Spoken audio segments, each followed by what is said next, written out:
नमस्कार, खबरें जारी न्यूज स्टेज पर मैं हूं आपके साथ मकसूद खान। आपके मुद्दे में बात छत्तीसगढ़ की, जहां पर कोरोना के मुद्दे पर राजनीति लगातार हो रही है। वैक्सीन की बर्बादी के मुद्दे पर सियासत का दौर अभी थमा भी नहीं था कि डराने वाली खबर ये, यहां एक दिन के अंदर महज 8 ऐसे लोगों का वैक्सीनेशन हुआ जिन्हें दूसरा डोज लेना था। सिर्फ 8 लोगों का। पहला डोज जो ले चुके हैं, लेकिन 8 लोग ऐसे थे जो दूसरा डोज लेने पहुंचे। वैक्सीन के संकट की वजह से कोरोना का खौफ बढ़ रहा है। सवाल उठने लगा है, अगर हालात ऐसे ही रहे तो फिर कोरोना से जंग छत्तीसगढ़ की जनता जीतेगी कैसे? तमाम खास लोग हमारे साथ जुड़ेंगे इस पर बात करने के लिए, लेकिन पहले ये रिपोर्ट। छत्तीसगढ़ में कोरोना की रफ्तार घटी तो अब वैक्सीन जुटाने की जद्दोजहद शुरू हो गई है। छत्तीसगढ़ सरकार के कोरोना टीकाकरण अभियान को बड़ा झटका लगा है। प्रदेश में 18 से 44 साल आयु वर्ग के लोगों के लिए वैक्सीन की खुराक नहीं बची है। इसकी वजह से पहला डोज लगने के 29वें दिन केवल 8 लोगों के टीके की दूसरी खुराक लग पाई। करीब 18 जिलों में तो किसी को कोई टीका ही नहीं लगा। कई जिलों में तो 18 प्लस के लिए वैक्सीनेशन बंद करने की नौबत है। हालांकि छत्तीसगढ़ में कोविशील्ड की 1,30,410 वैक्सीन की खेप पहुंच गई है, जिसके बाद उम्मीद है कि ठप पड़ती नजर आ रही वैक्सीनेशन की प्रक्रिया फिर तेज हो। वैक्सीन को लेकर शुरू से ही राज्य और केंद्र आमने सामने रहे हैं, लेकिन ये सियासी तकरार बर्बादी के आंकड़े आने के बाद और बढ़ गई है। पैसे किसको जमा करें, वो बता दें कि किसके पास वैक्सीन थी और उसको पैसे जमा नहीं किए गए। भारतीय जनता पार्टी के कार्यकर्ताओं को दिल्ली से लगता है कि स्पष्ट निर्देश मिल गया है कि हमारी जो कमी है उसको किसी तरह से छुपाओ। केंद्र सरकार ने अगर वैक्सीन बनाने में देरी की, देश में वैक्सीन के निर्माण की, कोरोना के वैक्सीन के निर्माण की क्षमता को समय से बढ़ाने में अगर देरी की, और ये बात अब सबके सामने आ गई कि देश में वैक्सीन नहीं है। कुल 7 करोड़ वैक्सीन बन रही थी एक महीने में, जिससे पूरे देश में वैक्सीनेशन में करीब 23 महीने लगते, और अब उन्होंने बढ़ाया है तो सुनते हैं कि 8.5 करोड़ अभी वैक्सीन बन रही है। कल ही घोषणा की है कि दिसंबर के अंत तक सबको वैक्सीनेशन लग जाएगा, अर्थात 20 करोड़ वैक्सीन अगर प्रतिदिन बनेंगी तो 7 महीने में 140 टीके लग जाएंगे, पहला और दूसरा टीका मिला के। 20 करोड़ लोगों को वैक्सीन लग चुकी है, 160 करोड़ जिनको लगनी है उसमें से, तो 7 महीने में लगना संभव है। पूछ रहे हैं वैक्सीन की राजनीति क्यों कर रहे हो, क्यों भ्रम फैला रहे हो? और कूद कूद कर मुख्यमंत्री जी और मंत्री लोगों ने जब मुफ्त में वैक्सीन दिया, मोदी जी ने तो लगा रहे थे। आज जब युवाओं की बारी आई है तो पैसा है, खर्च नहीं करेंगे। 1000 करोड़ रुपया है, लेकिन हम वैक्सीन के लिए देंगे नहीं, हम नेतागिरी करेंगे। बहरहाल सियासी आरोप प्रत्यारोप के बीच आपको वैक्सीनेशन की स्थिति भी बता देते हैं। इससे आपको अंदाजा लग जाएगा कि किल्लत की वजह से वैक्सीनेशन कैसे कम होती जा रही है। आंकड़े बताते हैं कि 20 मई को 34,729 लोगों को वैक्सीन लगी थी, फिर 21 मई को 25,244, 22 मई को 19,995, 23 मई को 16,166 लोगों को वैक्सीन लगी। इसी तरह 24 मई को 13,705, फिर 25 मई को 10,119 लोगों को वैक्सीन लगी। आंकड़ों से साफ है कि दिन ब दिन वैक्सीनेशन कम होती जा रही है। प्रदेश में 27 मई तक की क्या स्थिति है, ये भी जान लीजिए। प्रदेश में अब तक 58,43,954 लोगों को पहली डोज लग चुकी है, तो वहीं 10,96,622 लोगों को दूसरी डोज लगी है। यानी प्रदेश में अब तक कुल 69,40,576 लोगों को टीका लग चुका है। सबसे बड़ी चुनौती तो ये है कि 18 प्लस वर्ग के लोगों को दूसरी डोज कैसे लगेगी, क्योंकि जिन्हें कोवैक्सीन की पहली डोज 1 मई को लगी थी, उनकी 28 दिन बाद 27 मई को मियाद खत्म हो गई। अगर उन्हें वैक्सीन की दूसरी डोज नहीं मिली तो उनका पहला डोज भी लेना बेकार हो सकता है। रायपुर से आदित्य नामदेव के साथ टीम न्यूज स्टेट। और इस अहम मसले पर बात करने के लिए इस वक्त हमारे साथ हेल्थ एक्सपर्ट के तौर पर डॉक्टर एस.के. सक्सेना जुड़े हुए हैं। बीजेपी की तरफ से अनुराग सिंह देव हमारे साथ जुड़ गए हैं और कांग्रेस की तरफ से अभय नारायण राय साहब। बहुत स्वागत है आप तीनों लोगों का। शुरुआत अभय जी आप ही से। कोरोना के इस संकट के दौर में सबको वैक्सीन की ज़रूरत है, ना कोई राजनीतिक बयानबाजी की ज़रूरत है और ना ही आश्वासन की। सवाल इसी को लेकर हम पूछ रहे हैं कि आखिर वैक्सीन लोगों को क्यों नहीं मिल रही है? पूरे दिन भर में सिर्फ 8 लोग दूसरा डोज लेने पहुंचे। अब ये वैक्सीन की कमी है या फिर लोग नहीं आए, ये अपने आप में एक बड़ा सवाल है।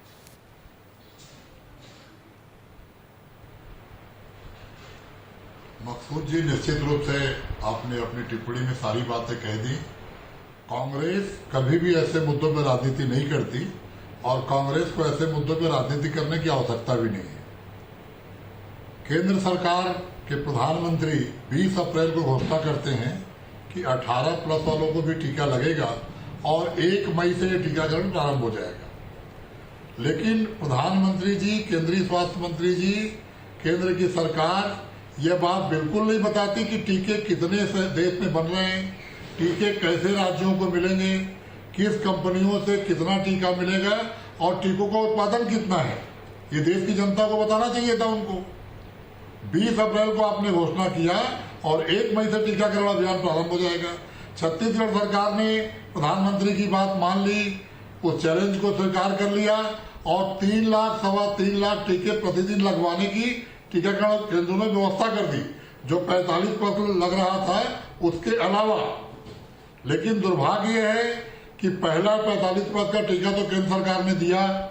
जितनी अच्छे से केंद्र सरकार ने हमको डोज दिया, उतने अच्छे से हम उसको लगाने में सफल भी रहे और छत्तीसगढ़ का नाम पूरे देश में टीकाकरण में प्रथम या द्वितीय स्थान पे रहा। लेकिन 18 प्लस में उन्होंने कह दिया कि राज्य सरकार खरीद के लगाएगी। उन्होंने एक दर तय कर दिया कि केंद्र को 150 में, राज्य को 400 में, प्राइवेट को 600 में। हमारे मुख्यमंत्री भूपेश बघेल ने, छत्तीसगढ़ के मुख्यमंत्री ने यह घोषणा की कि सबको फ्री में लगाया जाएगा और कंपनियों को 75 लाख टीके का ऑर्डर दे दिया।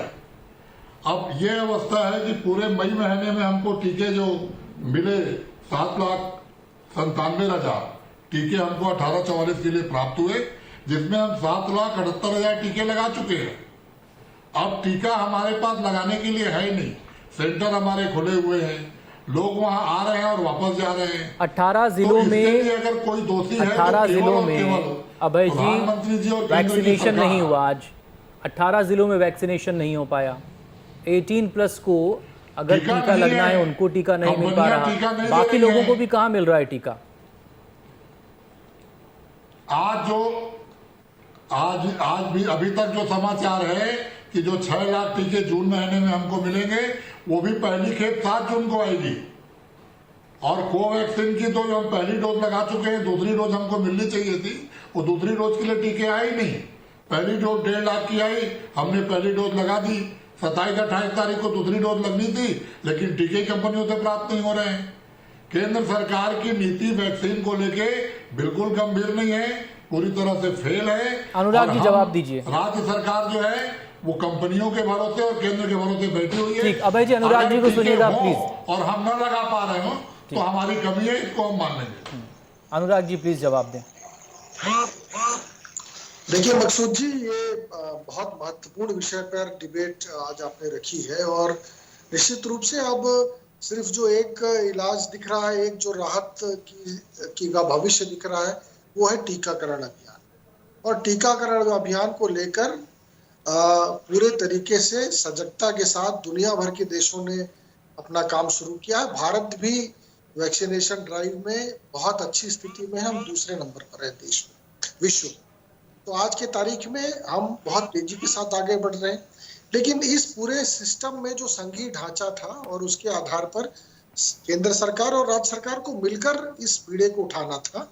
और उसके अंतर्गत ये निर्धारित किया गया था कि 44 से ऊपर जो है, 45 से ऊपर का के जो लोग हैं, जो फ्रंट लाइन वॉरियर्स हैं, इनका टीकाकरण अभियान केंद्र सरकार कराएगी। 18 से लेकर 44 तक का टीकाकरण अभियान राज्य सरकार। अब इसको लेकर जब हमारा टीकाकरण चल रहा था, केंद्र सरकार की तरफ से टीके आ रहे थे तो बहुत स्मूथली चल रहा था। हम छत्तीसगढ़ में 60% तक पहुंच गए और बहुत अच्छा स्मूथ चला। ये अलग बात है कि 58 करोड़ पहला डोज लगा है, सिर्फ 10 करोड़ दूसरा डोज लग पाए, ये अलग बात है। लेकिन यदि हम 18 से 44 देखें तो आप देखेंगे सिर्फ 6% टीकाकरण हुआ है। अब इसके पीछे अभय नारायण जी की बात में सुन रहा था वैक्सीनेशन। देखिए, जब आपको जिम्मेदारी दे दी गई है तो आपका दायित्व है कि आप कंपनियों से बात करें, उनको ऑर्डर प्लेस करें, और यदि यहाँ की कंपनियां, जो 2 कंपनियां हैं, कोवैक्सीन और कोविशील्ड, ये निर्धारित समय में आपको टीका आपूर्ति नहीं कर सकती हैं, तो आप ग्लोबल टेंडर करें, जैसा कि उड़ीसा ने किया, जैसा कि दिल्ली ने किया, जैसा कि यूपी ने किया, आप ग्लोबल टेंडर की तरफ जाएं। और ग्लोबल टेंडर में सारे टीकाकरण के लिए टीके उपलब्ध हैं जो आपको ये राहत दे सकते हैं। केंद्र सरकार ने कमिट किया है कि हम पूरा फ्रंट लाइन वॉरियर्स का और 45 से ऊपर का टीकाकरण पूरा हम करेंगे और उसके लिए लगातार हम आपको आपूर्ति देंगे। वो देते रहेंगे कंटिन्यूस, वो दे भी रहे केंद्र सरकार। नहीं तो बाकी लेकिन लोगों अपनी के लिए जवाबदारी- वैक्सीन कहाँ से आएगी अनुराग अपनी जी? जवाबदारी जो स्टेट गवर्नमेंट की जवाबदारी है, वो उसकी आपूर्ति स्टेट गवर्नमेंट नहीं कर रही है, बल्कि उल्टे आरोप लगा रही है सेंट्रल गवर्नमेंट के ऊपर कि वो हमको टीका नहीं दे रही है। अरे टीका तो कंपनियां देंगी, आप ग्लोबल टेंडर करिए और वहां से टीके मंगाइए और अपने यहाँ लेकिन टीकाकरण कराइए। जो ग्लोबल टेंडर लेने के लिए राज्य सरकारें जा रहे हैं, वो चाहे कोई भी राज्य सरकार हो, वो कंपनियां कह रही हैं हम तो सेंटर से करेंगे कॉन्ट्रैक्ट, हमें राज्यों के साथ डील करने से कोई मतलब ही नहीं है, कोई इंटरेस्ट ही नहीं शो कर रहे हैं वो। देखिए, निश्चित रूप से प्राइवेट कंपनी तो जो मांगेगा, जो सरकारें मांगेगी, जो उनका एडवांस पे करेगी, उसको टीका देने के लिए तत्पर है, उसमें तो कोई विषय नहीं है। तो बहुत सारे उदाहरण है तो सारी ही वैक्सीन प्राइवेट कंपनीज बना रही है। कौन सी ऐसी गवर्नमेंट एजेंसी है जो बना रही है वैक्सीन आज की तारीख में, बताइए? सभी प्राइवेट एजेंसी कर रही है, सभी प्राइवेट कंपनीज काम कर रही हैं। निश्चित रूप से अध्ययन करना चाहिए। मैं तो बोल रहा हूँ, यूपी का अध्ययन करें, उड़ीसा का अध्ययन करें, दिल्ली ने कैसे ग्लोबल ऑर्डर दिया उसका अध्ययन करें, छत्तीसगढ़ की सरकार अध्ययन करे उसका और ऑर्डर प्लेस करे। इस पर जवाब ले लेंगे, कोई बहानेबाजी का प्रश्न नहीं है। इस पर अभय जी से जवाब लेंगे कि आज सिर्फ ये बहानेबाजी चल रही है और अगर केंद्र और राज्य के बीच में ये तू मैमे हो रही है, फुटबॉल खेला जा रहा है, तो भाई प्रदेश के लोगों का तो नुकसान ही हो रहा है ना। लेकिन पहले डॉक्टर सक्सेना से बात करेंगे। डॉक्टर सक्सेना, अगर हालात यही रहे लगातार, जब से वैक्सीनेशन ड्राइव शुरू हुई, शुरुआत के कुछ दिन छोड़ दें, जब तक कि 45+ के लोगों को वैक्सीनेशन उनका हो रहा था, उसके बाद से हम हर रोज़ ये खबर सुन रहे हैं, यही जानकारी हमें मिल रही है, भाई वैक्सीन की कमी है, फला जगह पर वैक्सीनेशन सेंटर बनना बंद हो गया, फला कंपनी जो है वो स्टेट के साथ डील करने में दिलचस्पी नहीं ले रही है, केंद्र सरकार अपनी कुछ बात कह रही है, प्रदेश की सरकारें अपनी कुछ बात कह रही हैं, लेकिन कुल मिलाकर वैक्सीन तो नहीं मिल रही ना लोगों को। वैक्सीन नहीं मिलेगी तो कोरोना से लड़ेंगे कैसे?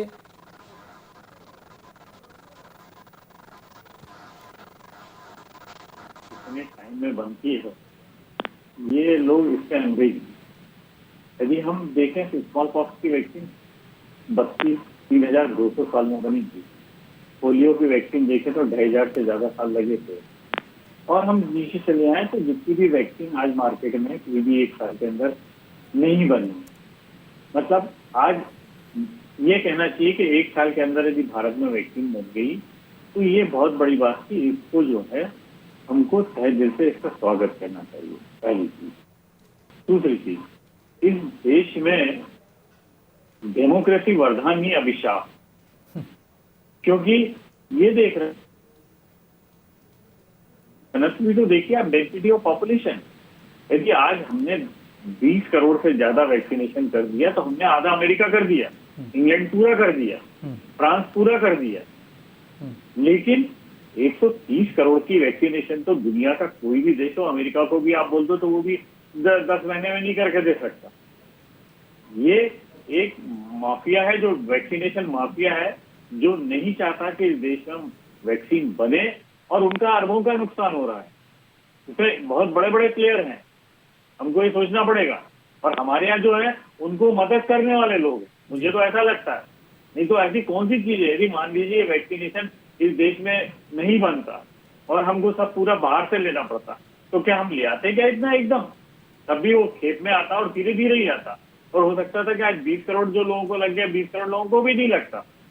ऐसी स्थिति में हम क्या करते हैं? हम वही करते हैं ना कि मास्क लगाओ, आप दूरी मेंटेन करो, हाथ धो और हाइजीन मेंटेन करो, घर के बाहर मत निकलो। तो आज इस चीज पे जो इतनी बहस होती है और इस तरीके की जो बातें होती है, समझ से परे। सबसे बड़ी चीज तो ये, आज 70 साल में इतनी बड़ी बड़ी बातें ये लोग कर रहे हैं।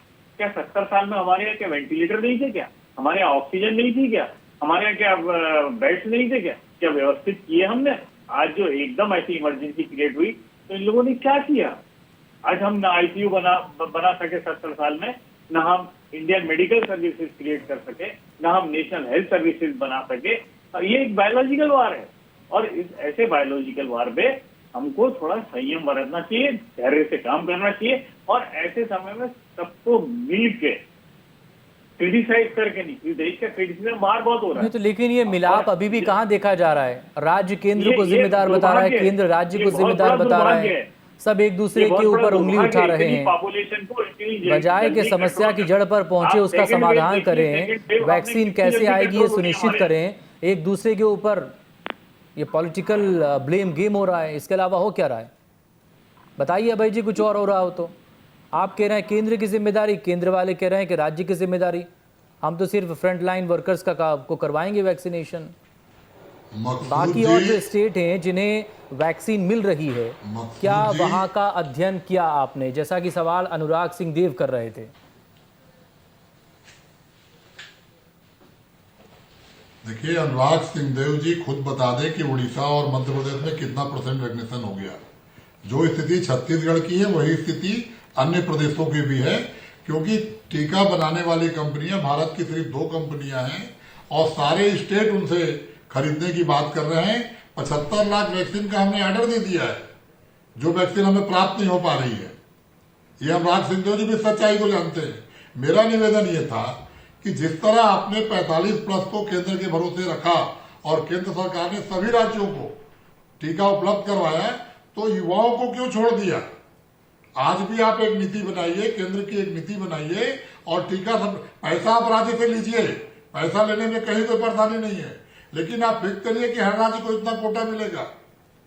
केंद्र सरकार जब तक उन कंपनियों से बात नहीं करेगी, केंद्र सरकार के स्वास्थ्य मंत्री राज्य के स्वास्थ्य मंत्रियों को साथ लेकर टीका कंपनियों से बात करें तो इस समस्या का हल निकल जाएगा।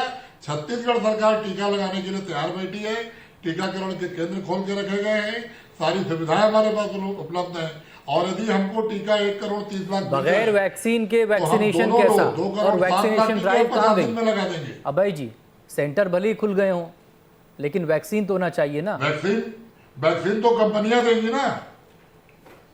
देखिए, जब हमारे पास वैक्सीन उपलब्ध था तो प्रधानमंत्री जी पूरे विश्व को 6 करोड़ वैक्सीन बांट दिए, भाषण दे रहे थे कि भारत से कोरोना चला गया।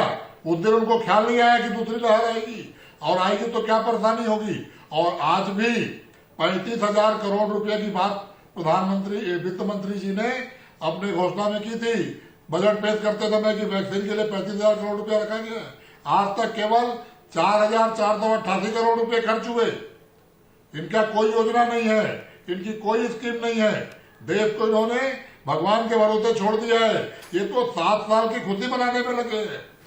जिस देश के नौजवान अनुराग जी जवाब दीजिए प्लीज, मेरे पास वक्त की कमी है। नौजवान केंद्रों में जाके लाइन पे खड़े हैं। में फाइनल कमेंट के लिए डॉक्टर सक्सेना के पास यहाँ इनके लोग गांव में जाके टीकाकरण केंद्र के सामने नरेंद्र मोदी का गुणगान कर रहे हैं। देखिए, इनकी मंशा स्पष्ट है कि इनकी मंशा को बहुत स्पष्ट करता है कि इनका काम कोई वैक्सीनेशन करना नहीं है, इनका काम सिर्फ विवाद खड़ा करना है, इनका काम आरोप लगाना है। आज छत्तीसगढ़ सरकार 13वें नंबर पर है। ये 18 से 44 वैक्सीनेशन में 13वें नंबर पर है छत्तीसगढ़। तो छत्तीसगढ़ से पहले 12 स्टेट है। अभय नारायण जी, आपको बता दे रहा हूँ, आप बोल रहे थे 13वें नंबर पर आप। दूसरी बात यह है कि आप क्या कर रहे हैं, आपको कोविन ऐप पर विश्वास नहीं है। आपने अपनी फोटो लगवाने के लिए दूसरा ऐप बना दिया। आप टीकाकरण में आरक्षण कर दिए, गंभीर बात करिए। आप टीकाकरण में आरक्षण कर दिए। हाई कोर्ट ने आपको फटकार लगाई। आपने एपीएल, अंत्योदय और बीपीएल के अलग अलग सेंटर बना दिए। तो आप तो राजनीति कर रहे हैं, आपका टीकाकरण करने में रुचि नहीं है। आप जो केंद्र से पीएम से प्राप्त वेंटिलेटर है वो खराब बताने में जुट गए। आप टीकाकरण को खराब बताने में जुट गए। आप कोवैक्सीन और कोविशील्ड में आपके स्वास्थ्य मंत्री तुलना करने लगे। आप बोले हम नहीं लगवाएंगे, अपनी खेप ले जाओ। वो भी याद करिए जरा आप वो दिन जब आप बोल रहे थे कोवैक्सीन नहीं लगवाएंगे, आज भी कोवैक्सीन को ट्रिपल फेज का ट्रायल नहीं हो रहा, आप ले जाइए अपनी वैक्सीन, खराब हो जाएगी। बर्बाद करने में सबसे आगे हैं आप। देश में दूसरे नंबर है छत्तीसगढ़। 30% वैक्सीन आपने बर्बाद की है। तो आप अपने गिरेबान में नहीं झांक रहे हैं, आपकी नीयत क्या है, मंशा क्या है। 0.81%। एक डॉक्टर सक्सेना को सुन लो। 30% ये दोनों एक तरीके से लड़ते रहेंगे और मुझे ऐसा लगता है कि कोई भी प्रदेश अपने आप को पूर्ण रूप से ये टैकल करने में सक्षम नहीं पा रहा है। तो क्यों ना नेशनल मेडिकल इमरजेंसी लगा दी जाए और सेंटर को सारे अधिकार दे दी जाए इर्रिस्पेक्टिव ऑफ द स्टेट, कि सेंटर ही पूरे ऑल ओवर इंडिया मैनेज करे और सारी स्टेट को 6 महीने के लिए बंद कर दिया जाए,